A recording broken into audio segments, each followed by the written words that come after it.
can't tell you how many album track listings there were. I can't even remember, but there were loads and loads and loads and loads. And in Sod's Law, like this one will do, you know, kind of, I'll have a listen on the way over, and it just felt right, you know, you kind of, I think it's probably over again, but, you know, you went through, yeah, even tracks are missing, tracks are Yeah, I was going to say, did you leave some tracks out? Well, Nightlife came back kind of at the 11th hour, so it wasn't going to be on there, and now it's probably my favourite record, you know.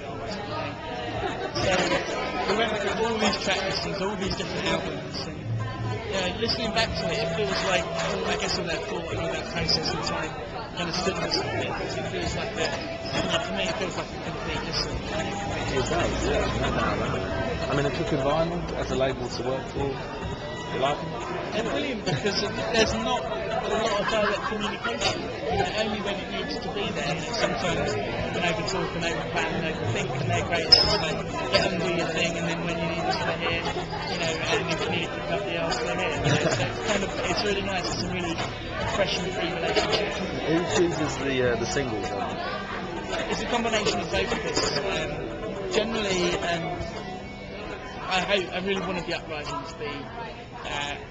At first I thought it to be the first single, and then by that time we hadn't fully finished the track Shine. I mean, that came in 2 days after the first mastering of the album, and then we remixed it and remastered it to make sure it was right. And then that felt right. This is going to be the first one.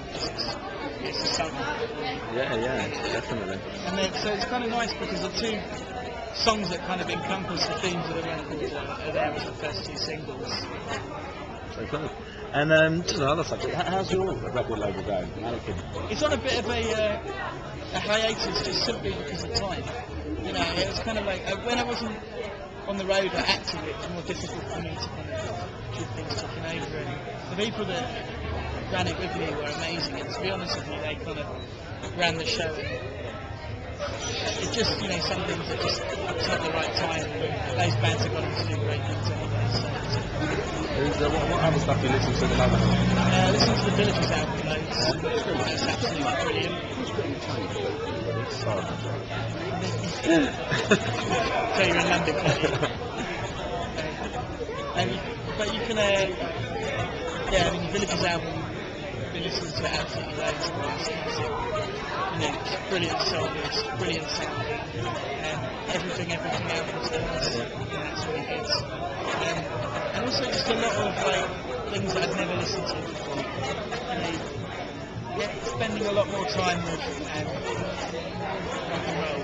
I don't really like rock and roll too much, but I'm kind of into it at the moment. And it's nice, you know, you can kind of spend a bit of time with people, a bit of time with family. Now that seems to be the thing that I'm Guns N' Roses type rock and roll? Or? Not so much Guns N' Roses, more kind of like yeah, more kind of Zeppelin, more riffs, you know. Yeah, kind of more riffs and less hair. Yeah, your hair's looking very nice. No, it's unkempt, it's a mess. There's a couple of birds growing in there, I think. No, that's looking good. And what about, I know you do a lot of stuff for charity and that. What's the next project on that sort of side of things? Still working with German Time Wars. And then it's been a really eye-opening. 60% of people, 60% of people that were released will re-offend in the first year.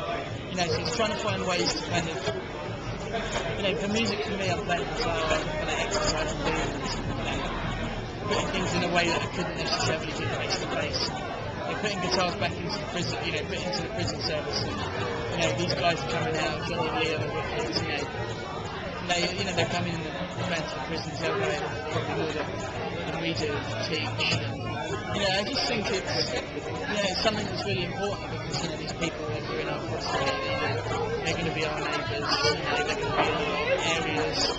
What do we want people to be, you know? Do we want people to be good, or do we want to lock people away and forget about them? And, you know, I think there is obviously an element of doing the time for your crime and the kind of sense of, you know, having to come to conclusions and your own sense of justice. But, you know, I don't think that we should forget about people. You know, I mean, I've messed up loads of times in my life, and nobody I care about probably forgave me. So, you know, why shouldn't it be like that in a great society? So that's definitely something I've been doing more of. That's a good worthwhile project. I mean, a few times to do that. And I don't know. I mean, have you got anything to say to news and newsreaders? Hello. With I don't know, let's say sort of first the journey, let's say through music, let's say from the first, second, third album. What have you learned, and which way are you going towards now on the forward? Well, I knew everything I knew now. I'd done everything so much differently, but then I probably wouldn't have learned it. You know, time and space, inside and outside of music. So, letting things breathe. You know, it's kind of a real kind of realisation that I've come to. You know, that musically, that XX album is a perfect example of letting things breathe. You know, kind of a lot of kind of, you know, the Beatles is a great example of letting things breathe. You know, letting things have their moments in space, but also in life, kind of realising that, you know, making music and doing music is great, but there has to be kind of time for other things, and, you know, to build communities and to build relationships and to build friendships and to kind of set those foundations for life. You know, isn't something that we take for granted. Super. Great stuff. Well, thanks a lot. And so the next single will be, I mean, you're in the middle of the tour now at the moment, Yep. so what's the next festival tomorrow? Festival tomorrow, in stores through the week, and then off until Thursday for 6 weeks. You like being on tour? It's part of the job that you enjoy most? I love or it. not? You know, it's the thing I did first. I was, you know, kind of on the road before I recorded anything, and it's funny having time, you know, getting attached to the studio. Before I was like, oh, I don't like it so much now, but yeah, can't wait. So long. Sorry, all the interviews are with the full band as well. Just me. Oh, it's just as well. Oh, okay. And then laptop as well. Yeah, no, just me and acoustic. When's the laptop going to see the light of day then? The laptop will be back at some point. Just not sure when. Stuff. Okay, well thanks a lot. Thank you very much.